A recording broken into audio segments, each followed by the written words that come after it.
Glória a Deus. Meus queridos, por gentileza, abra sua Bíblia no Evangelho de Lucas, capítulo de número 15, versículo de número 11 a seguir. Diz assim: Jesus continuou. Um certo homem tinha 2 filhos. O mais moço disse ao seu pai: Pai, quero a parte da minha herança. E assim ele repartiu sua propriedade entre eles. Versículo de número 13. Não muito tempo depois, o filho mais novo reuniu tudo o que tinha e foi para uma região distante. E lá desperdiçou os seus bens vivendo irresponsavelmente. Amém. Meus queridos irmãos, como eu falei agora há pouco, é um texto bastante conhecido pela igreja, bastante usado por vários ministros da palavra do Senhor. E nós entendemos o livro, aliás, essa parte de Lucas, o capítulo de número 15, nós falamos sempre que é o capítulo dos achados e perdidos. E o capítulo de número 15, no começo dele, já tem uma dessas parábolas que vai falar sobre a ovelha perdida. Também a parábola da moeda perdida. E seguimos para a parábola do filho perdido. Os irmãos bem sabem que parábola é uma história contada e principalmente narrada por Jesus para que as pessoas entendessem o que ele queria falar. Quando Jesus vai narrar sobre a história do filho pródigo, Jesus começa dizendo que havia um homem que tinha 2 filhos, o mais novo e o mais velho. E Jesus vai falar para uma multidão, porque se você ler o capítulo de número 14, você vai ver que essa multidão que está escutando Jesus veio lá da casa de um fariseu, enquanto Jesus cura um homem que estava com o corpo inchado, com água, com líquidos em seu corpo. E essa multidão, depois de ver esse milagre de Jesus, começa a acompanhar Jesus até um certo ponto da sua viagem, quando Jesus para. E Jesus começa a falar em parábolas para aquela multidão. E depois de falar da ovelha perdida, depois de falar da moeda perdida, Jesus vai falar de um filho perdido. Veja que Jesus vinha tentando mostrar para aqueles homens o que era de fato o reino de Deus. Jesus estava tentando convencer aqueles homens o que era o reino de Deus. E Jesus fala de uma ovelha, algo comum daquela época. Algo em que eles entendiam muito bem, eles sabiam o que era ser pastor de ovelha, eles sabiam como era que se lidava com ovelha, e Jesus vai falar que uma ovelha foi perdida e foi achada, e aí Jesus percebe que aqueles homens não entenderam onde ele queria chegar, porque eles eram apegados com as suas coisas, e Jesus vai falar sobre algo que dava valor para eles, que era a ovelha. Jesus vai falar de uma moeda perdida, e no contexto dessa moeda vai falar de algo especial, de algo raro, que geralmente era usado em casamentos para mulheres que recebiam e se adornavam com essas moedas. E Jesus vai falar para aqueles homens de algo raro, e os homens também não entendiam o que Jesus queria falar a respeito do reino de Deus. Então Jesus resolve falar a respeito do próprio homem. Jesus já tinha falado de coisas que os homens cuidavam, Jesus já tinha falado de relíquias ou de algo inestimável, de algo de grande valor emocional. Primeiro Jesus fala de valor financeiro, depois Jesus vai falar de valor emocional, algo que eles guardavam. Mas Jesus percebe que esses homens não estavam entendendo o que ele queria falar. Então Jesus vai falar de um outro homem. Quando nós falamos de uma outra pessoa, fica mais fácil o entendimento. Quando você começa a falar de alguém que é igual a você, que tem os mesmos costumes seus, que tem as mesmas práticas, que vive no mesmo local, parece que você assemelha mais a história e começa a entender melhor, degustar melhor a história. E Jesus era especialista nisso. Jesus entendia os homens pelos olhares. Jesus entendia os homens pela forma como eles pensavam e pela forma como eles indagavam uns aos outros. Então Jesus traz eles para uma história de um homem que tinha 2 filhos. E ter 2 filhos naquela época também era comum, o mais velho e o mais novo. O que não era comum, e onde Jesus queria colocar um ponto de interrogação na cabeça daqueles homens, era o mais novo é quem pede a herança, quando na verdade ele não tinha direito a isso. O direito dele só ia acontecer depois que o pai morresse, e ele só tinha direito a 25%. O restante todo, o mais velho, é quem tinha o direito. E aí o pai mostra, Jesus mostra ali naquela história o contrário, que é o filho mais novo, quem vai pedir o pai a herança. E esse menino, quando ele pede a herança, havia um propósito. O propósito dele não era apenas ter um dinheiro em sua conta bancária.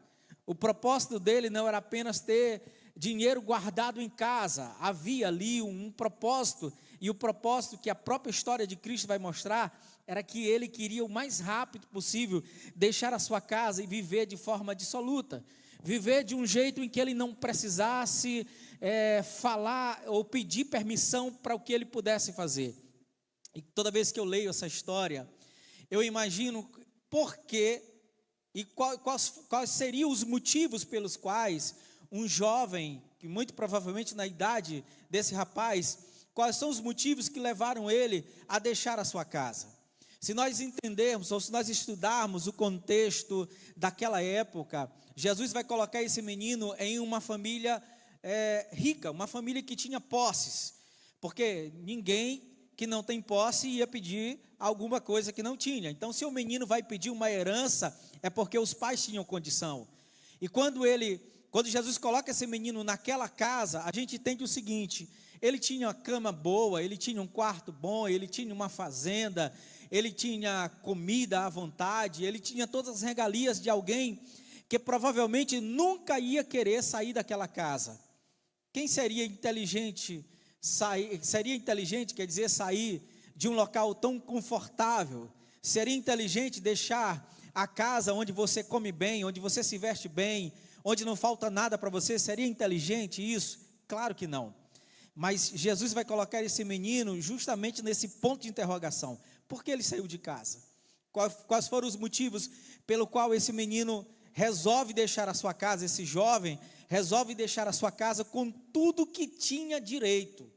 Meus irmãos, se a gente parar para pensar, há aqui alguns detalhes para a gente analisar. Primeiro, uma das causas em que um jovem resolve deixar a sua casa, deixar a casa do seu pai, a primeira dela, a gente pode pensar na influência. Quem influenciava esse jovem? Quem estava influenciando ele? Quem estava colocando na cabeça dele que existia um local muito melhor do que a casa do pai dele? Quem estava conversando com ele a ponto de convencê-lo que um local bem longe, porque Jesus vai dizer que ele foi para um local longínquo, é bem longe. Quem tinha convencido aquele rapaz que havia um local, um paraíso muito melhor do que o local que ele vivia? Então, quando a gente pensa na influência, e agora trazendo para o contexto da igreja, e nessa palavra a gente vai falar que Jesus está colocando sobre um filho pródigo e a casa do pai. Se a gente trouxer essa história para a igreja, nós vamos falar da igreja e das pessoas que aqui congregam. Então eu fico imaginando quais são os motivos pelos quais as pessoas deixam a casa de Deus. Quais são os motivos pelos quais as pessoas acham que existe um paraíso melhor do que a casa do Senhor? Porque quando eu leio a Bíblia, do começo ao fim, de Gênesis e Apocalipse, eu vejo, Deus nunca falhou, Deus nunca prometeu algo que Ele não possa cumprir, Deus nunca falou que Ele não vai fazer. Toda vez que Deus disse que ia fazer alguma coisa, aconteceu. Se você voltar um pouco na tua história, você vai ver quantas oportunidades o médico disse que você não passaria de um dia, você ainda está vivo hoje. Quantas oportunidades você estava, talvez, à frente de uma arma, você estava sendo assaltado, você estava perdendo o seu seu emprego, tantas coisas difíceis da sua vida acontecendo, e hoje você está respirando, está em pé, está sorrindo, tem as suas mãos para aplaudir, tem os seus pés para andar, tem a sua vida para glorificar. Eu fico pensando como é que as pessoas conseguem imaginar que existe um paraíso melhor do que a casa de Deus. Meu querido, eu tenho a primeira palavra de Deus para a tua vida: não existe melhor lugar do que a casa de Deus para você estar. Mesmo que você esteja fraco e que você esteja necessitado, a Bíblia diz através do salmista que quando você chega aqui, o Senhor te faz deitar em pastos verdejantes, o Senhor te leva às águas tranquilas, e estando nessas águas você esquece de tudo, e mesmo que você chegue carregado ao final de um culto maravilhoso como esse, você sai daqui flutuando, cheio da glória de Deus na tua vida. Mas a influência é algo sério, e eu preciso falar isso para você. A influência leva a algo que na psicanálise a gente chama de inflamação do pensamento. Essa inflamação do pensamento, se ela não for detida, se ela não for parada, se não for substituída por algo melhor, você acaba tomando decisões precipitadas.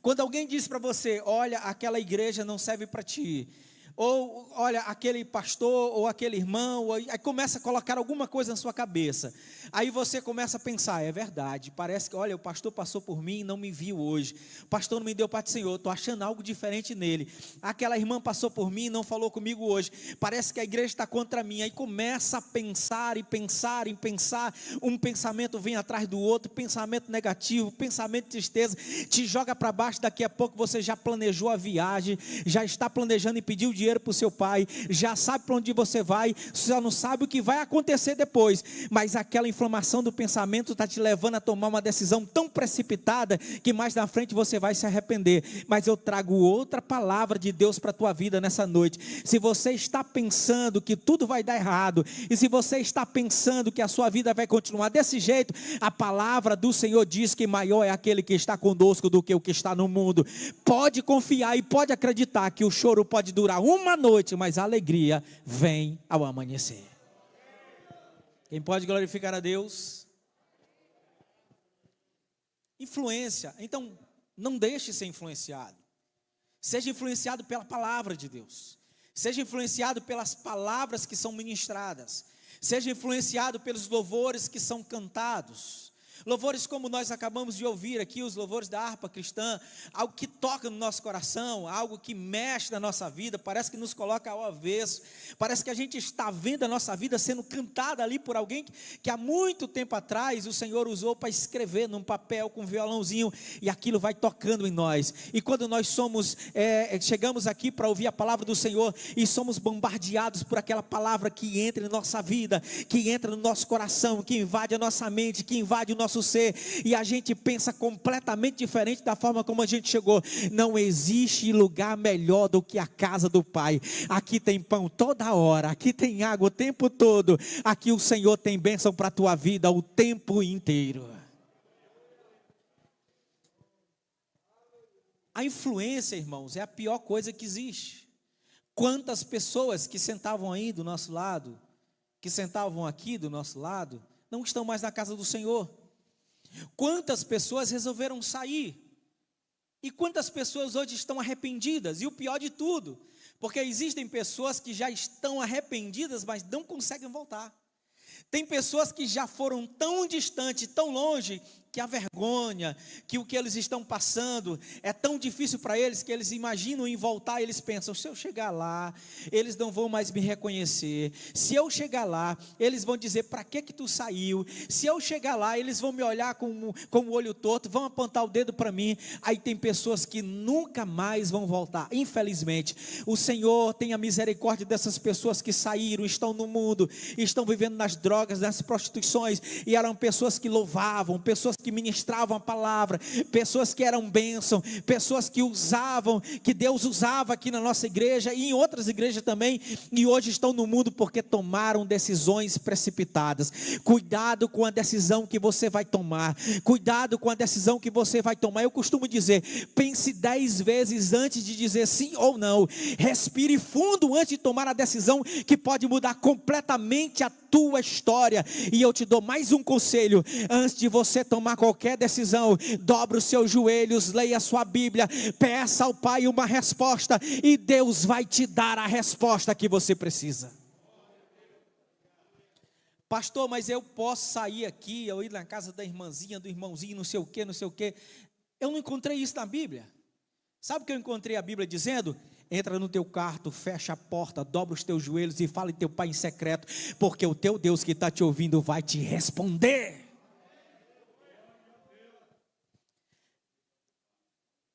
Não seja influenciado.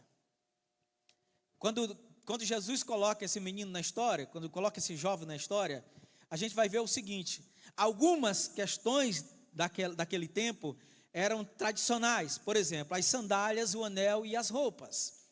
As sandálias, o anel e as roupas significavam alguma coisa. Não era algo aleatório. Lá naquele tempo não. O anel ou as sandálias significava que quem estava usando as sandálias não era escravo. Quem usava sandálias naquele tempo, daquele contexto que Jesus estava falando, era alguém que tinha família, alguém que tinha posse, não era escravo de ninguém. E aí, Jesus vai dizer também, a gente vai ver no contexto, que existia um anel, e aquele anel representava a família que ele pertencia.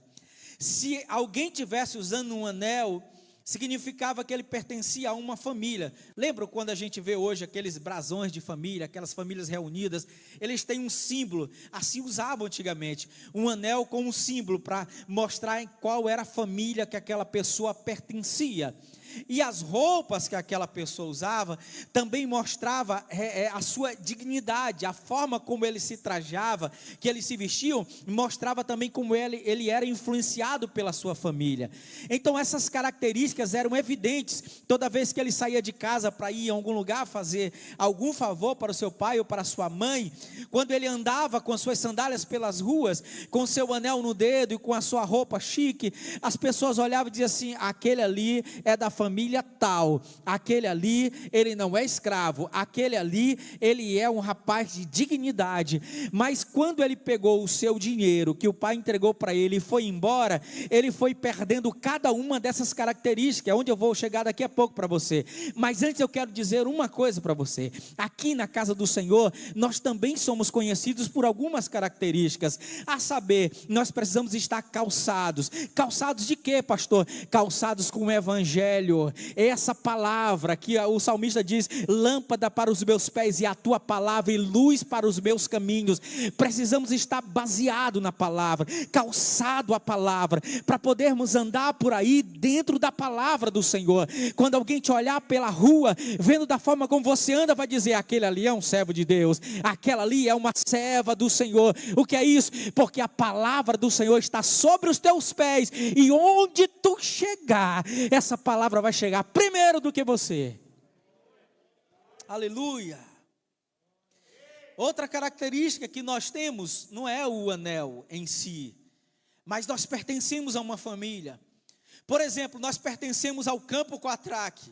Se eu sair daqui e for para São Paulo e alguém me perguntar: pastor, o senhor congrega onde? Eu vou dizer: no Campo Quatraque, e o meu pastor presidente é o pastor Joás Albuquerque. Eu pertenço a alguma coisa, eu não sou solto por aí. Tem pessoas que querem viver solto. Não pertenço a lugar nenhum. Onde eu quiser sentar eu sento, onde eu quiser deitar eu deito, onde eu quiser congregar eu congrego. Não é assim que funciona não, meu irmão.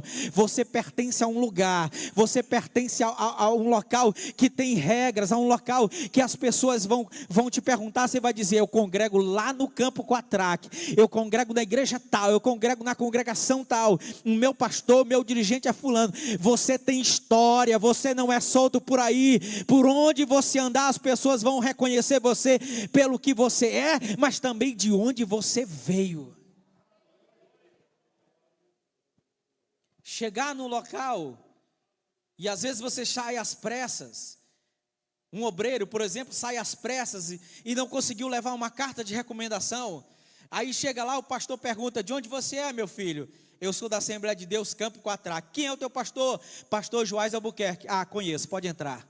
Agora chega lá e diz: não, eu sou de São Luís, eu sou do lugar onde o vento der, eu estou chegando. O pastor vai dizer: pode entrar, senta bem ali atrás, espera lá. Você é reconhecido também pelo local que você congrega. Tenha orgulho disso. Tenha orgulho disso, orgulho bom. Não estou falando de orgulho de altivez, não. Isso você precisa levar com você. Eu congrego no Campo Quatraque.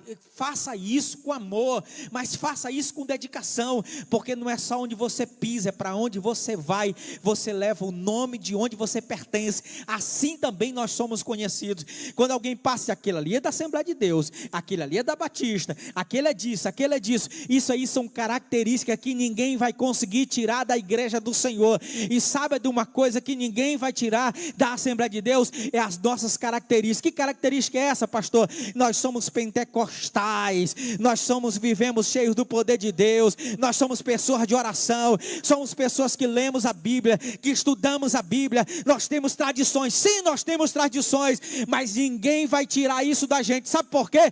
Porque nós pertencemos a um local, nós temos o anel que mostra de onde nós viemos e para onde nós vamos. Então fica quieto aí, meu irmão, não tome decisão precipitada, porque o Senhor ainda vai te usar nesse lugar.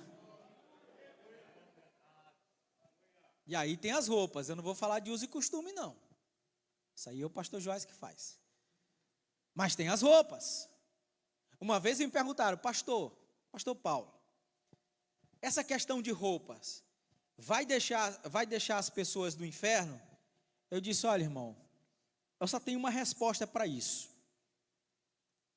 O que acontece é que a questão de roupas vai deixar muita gente por aqui.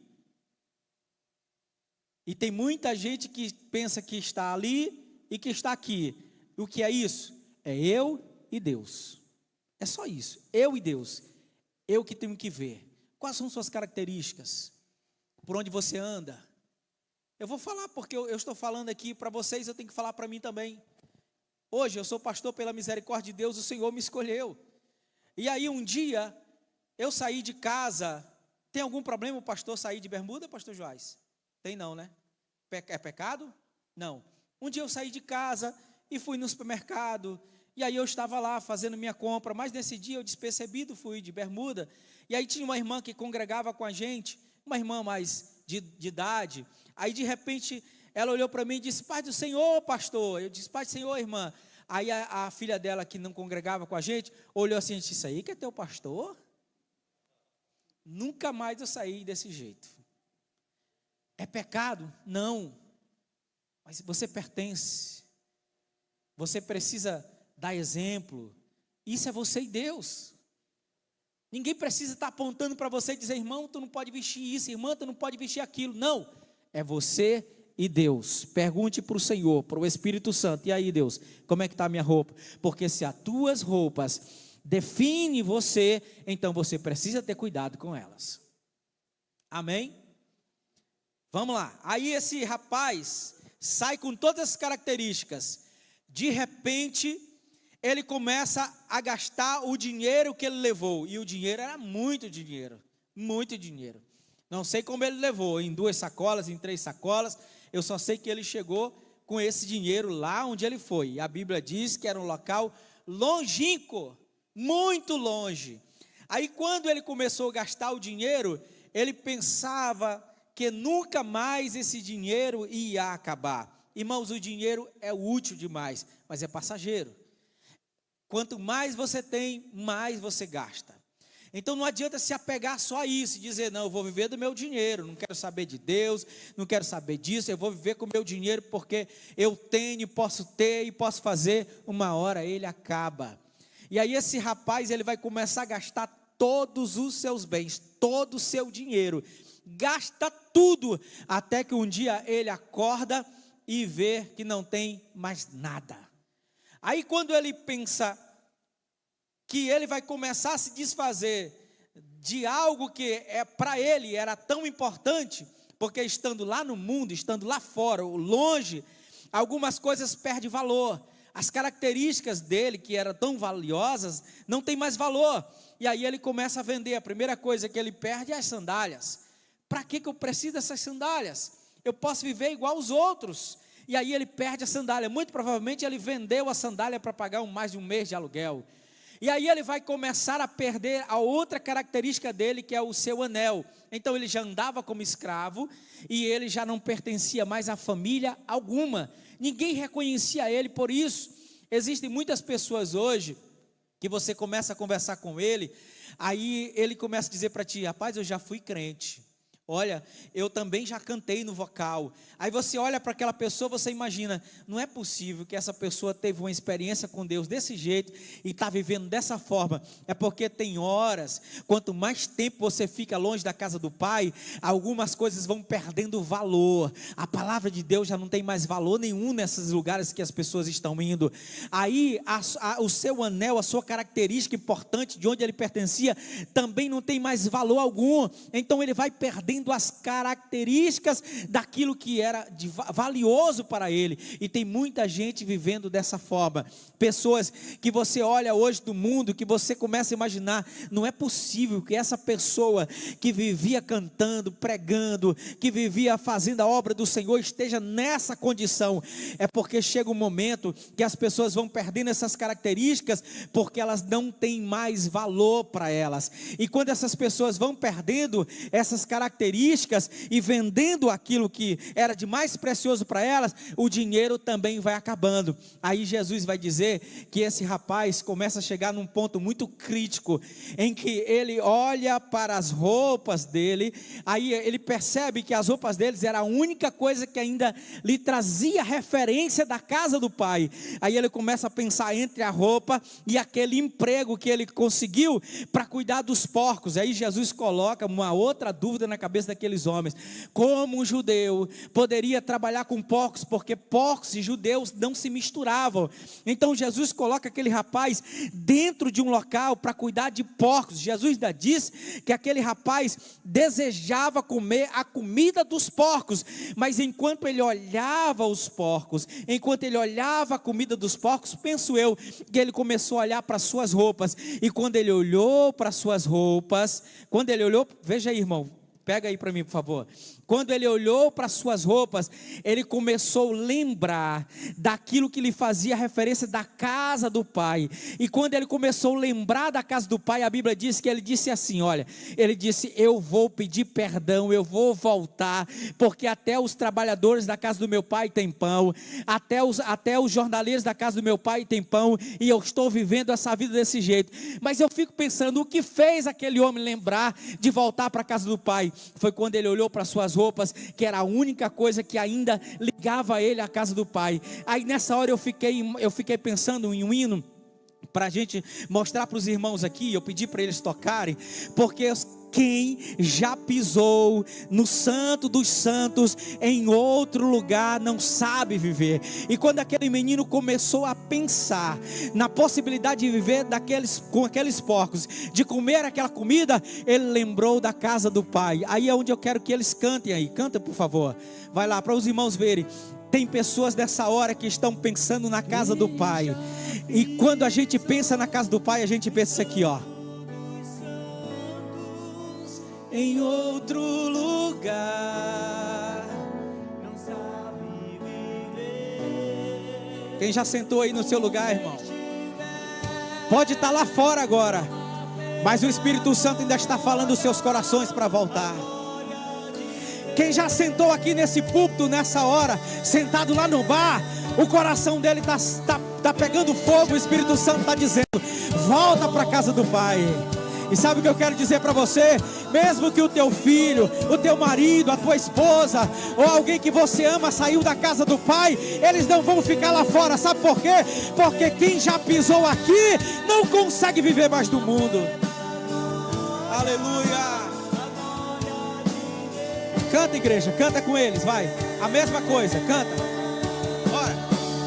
Quem já pisou no santo dos santos em outro lugar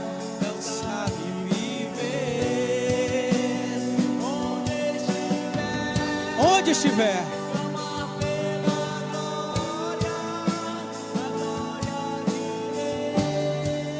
Baixa um pouquinho, pode deixar o fundo. Escute uma coisa. Eu conheço muita gente que saiu da casa do pai, e quando a gente chega perto, a pessoa fica todo desconcertada. Nossa, lá vem um pastor. Quando você chega perto dele, ele fica todo desconcertado, não sabe onde se colocar. Para com essa conversa, o pastor está chegando, o irmão está chegando. Onde eles estiverem, o Espírito Santo ainda está falando que o lugar deles não é lá. Onde eles estiverem, o Espírito Santo está dizendo: o teu lugar não é aqui. Eles podem não ter força para voltar, mas o Espírito Santo ainda está dizendo: o teu lugar não é aqui. Quem já teve experiência com Deus sabe, o Deus poderoso, e quando eles clamarem, sabe que o Deus poderoso vai fazer aquilo que Deus sabe fazer. E baseado nessa história, escute uma coisa. Quando esse rapaz pensou em voltar para casa, talvez a dúvida agora era em sua cabeça: como eles vão me olhar? Como é que o meu pai vai me olhar? Primeiro, eu já estou completamente descaracterizado. Já não tenho mais sandálias, já não tenho mais anel. As minhas roupas estão maltrapilhas, estão sujas. Eu vou voltar para a casa do pai. E quando eu chegar lá, o que é que vai acontecer? Mas ele voltou. Determinado, ele voltou. Aí quando ele chega, a Bíblia diz que antes que ele chegasse na casa do pai, no local ainda distante da casa do pai, o pai levantou, avistou o seu filho, e quem correu atrás do filho foi o pai. O pai correu atrás do filho. A Bíblia diz que o pai beijou o filho, nem se importou com as características dele, nem se importou pelo estado que ele estava, todo sujo e maltrapilho. O pai beijou o pai beijou o filho, para dizer para o filho: eu sei quem tu é, mesmo tu perdendo todas essas características, tu ainda é meu filho. Perdeu o anel, perdeu as sandálias, as suas roupas estão maltrapilhas, mas tu ainda é meu filho. Sabe o que o Senhor está dizendo para você nessa noite? Há alguém aqui da tua casa que deixou o caminho do Senhor. O meu Deus manda te dizer nessa noite: Ele ainda sabe quem é, aleluia, e os braços ainda estão abertos esperando. E nessa noite o Espírito Santo de Deus vai incomodar vidas para voltar para a casa do Pai. Canta, meu filho, canta. Carabachu de cantarás. Aleluia.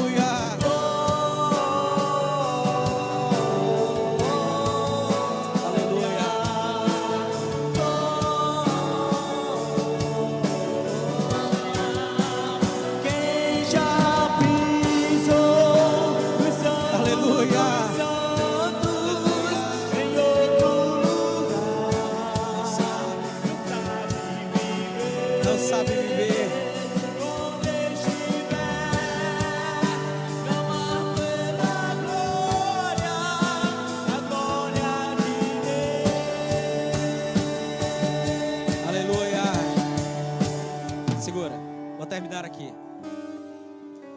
O pai beijou o filho. O pai mandou trazer um anel. O pai mandou banhar o filho. O pai mandou trazer as sandálias de volta. Porque quem volta para a casa do pai é reconhecido novamente pela casa do pai. Aleluia. Aleluia. Pode ter chegado de qualquer jeito, pode ter vindo de qualquer forma, não interessa. Quando encontrou com o pai mudou as características. O pai mudou as características. Não adianta você dizer que está na casa do pai e não querer ser mudado e moldado pelo pai. O pai disse: as tuas características são outras, filho. Primeiro eu vou te dar um banho, depois eu vou vestir as tuas roupas novamente. Depois o anel vai ser colocado nos teus dedos. E depois você vai calçar as sandálias. E quando alguém te ver, vai dizer: é Ele. É Ele. Aleluia, é Ele. Pense em alguém nessa hora que saiu da casa do Pai. Alguém da tua casa, pensa nisso. Pensa, por favor, pensa. Eleve os teus pensamentos agora em oração. e diga para o Pai: visita ele agora, Deus. Diga, Deus pode fazer isso agora. Deus está fazendo isso agora.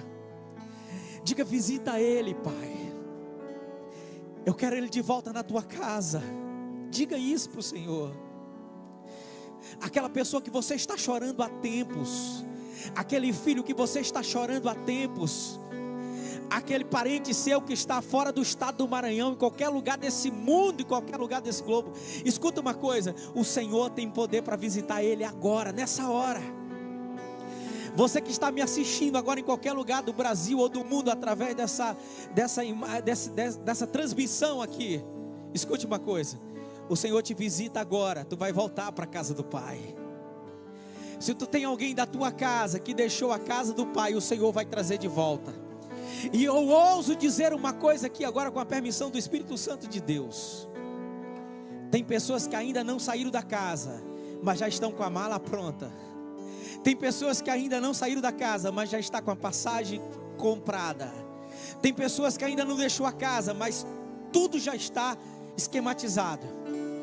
Nessa noite o Senhor vai mostrar que não existe lugar melhor do que a casa do Pai. Arabaxu de cantarás. Quando ele disse: até os trabalhadores do meu Pai têm pão, não falta. Quando o Pai abraçou aquele menino, o Pai disse para ele: eu te reconheci, mesmo como você chegou, eu te reconheci, porque se tem uma coisa que Deus não esquece, é do seu filho. Para terminar, Isaías escrevendo disse: pode uma mãe esquecer do filho que amamenta? Eu todavia não esquecerei de ti, ó Israel. Sabe o que os reis faziam naquela época? Os reis chamavam as mães em praça pública, arrancavam os seus filhos dos seus braços e levavam os seus filhos para o palácio para viver como escravos. Aqueles meninos que ainda estavam sendo amamentados pelas mães. Pensa numa dor.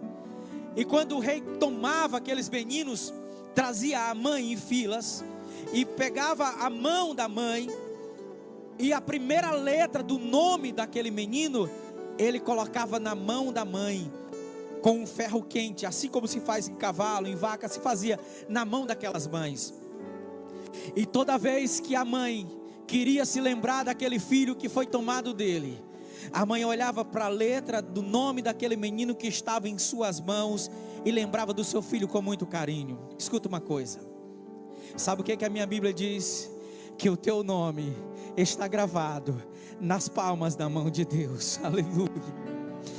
E toda vez que o Senhor olha para as mãos dele, o Senhor vê você lá. A tua casa será a bênção de Deus. A tua família será alcançada pela bênção do Senhor. A tua vida será cheia da bênção de Deus. E pode vir o que vier, a casa do Pai será o melhor lugar para você. Eu agradeço a oportunidade em nome de Jesus.